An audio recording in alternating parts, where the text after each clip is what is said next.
بسم اللہ الرحمن الرحیم۔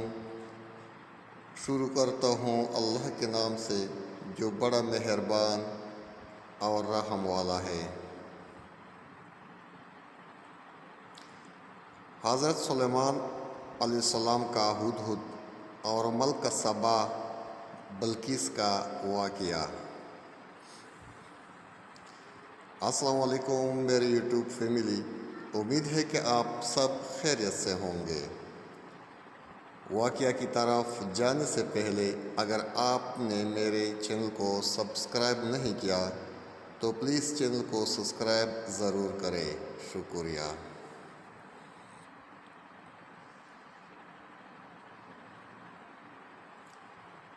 یوں تو سبھی پرندے حضرت سلیمان علیہ السلام کے مسخر اور تابع فرمان تھے، لیکن آپ کا ہدہد آپ کا فرمان برداری اور خدمت گزاری میں بہت مشہور ہے۔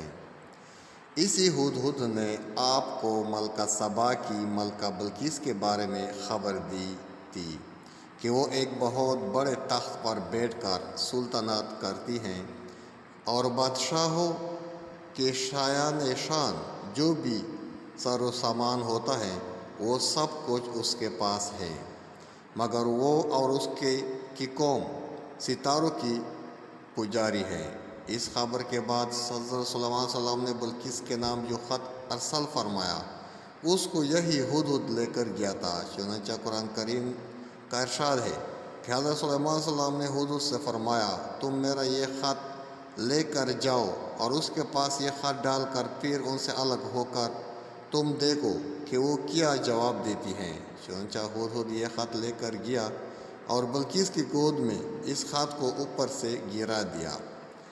اس وقت اس نے اپنے گرد و امراء ارکان سلطنت کا مجمع اکٹھا کیا، پھر خط کو پڑھ کر لرز ہو گئی اور اپنے اراکین دولت سے کہا کہ اے سردارو، میری طرف ایک عزت والا خط ڈالا گیا ہے جو حضرت سلیمان علیہ السلام کی طرف سے ہے، اور بے شک وہ اللہ کے نام سے ہے جو بڑا مہربان اور نہایت ہی رحیم ہے۔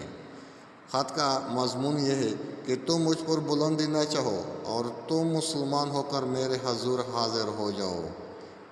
خط سنا کر بلقیس نے اپنے سلطنت کے امیروں اور وزیروں سے مشورہ کیا تو ان لوگوں نے اپنے طاقت اور جنگی مہارت کا اعلان و اظہار کر کے حضرت سلیمان رضی اللہ عنہ سے جنگ کا ارادہ ظاہر کیا۔ اس وقت عقل مند بلقیس نے اپنے امیروں اور وزیروں کو سمجھایا کہ جنگ مناسب نہیں ہے، کیونکہ اس سے شہر ویران اور شہر کے عزت دار باشندے ذلیل و خوار ہو جائیں گے۔ اس لیے میں یہ مناسب خیال کرتی ہوں کہ کچھ ہدیہ و تحائف اس کے پاس بھیج دوں، اس سے امتحان ہو جائے گا کہ حضرت سلیمان صرف بادشاہ ہے یا اللہ کے نبی بھی ہے۔ اگر وہ نبی ہوں گے تو ہرگز میرا ہدیہ قبول نہیں کریں گے، بلکہ ہم لوگوں کو اپنے دین کے اتباع کا حکم دیں گے، اور اگر وہ صرف بادشاہ ہوں گے تو میرا ہدیہ قبول کر کے نرم پڑ جائیں گے۔ چنانچہ بلقیس نے 500 غلام، 500 لونڈیاں بہترین لباس اور زیورات سے آراستہ کر کے بھیجے، اور ان لوگوں کے ساتھ 500 سونے کے اینٹیں اور بہت سے جواہرات اور مشک و عنبر اور ایک تاج ماہ ایک خط کے اپنے قاصد کے ساتھ بھیجا۔ ہدہد یہ سب دیکھ کر روانہ ہو گیا اور حضرت سلیمان علیہ السلام کے دربار میں آ کر سب خبر پہنچا دی۔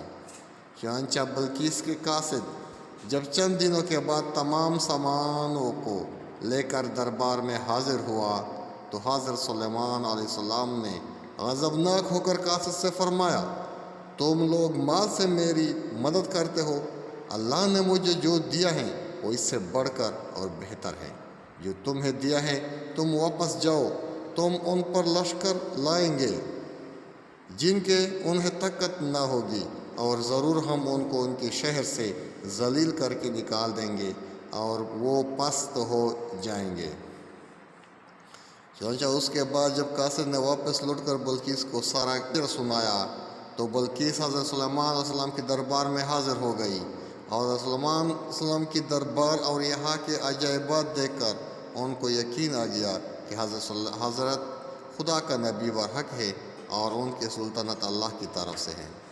حضرت سلیمان علیہ السلام نے بلقیس کو اپنے دین کی دعوت دی تو اس نے نہایت ہی اخلاص کے ساتھ اسلام قبول کر لیا۔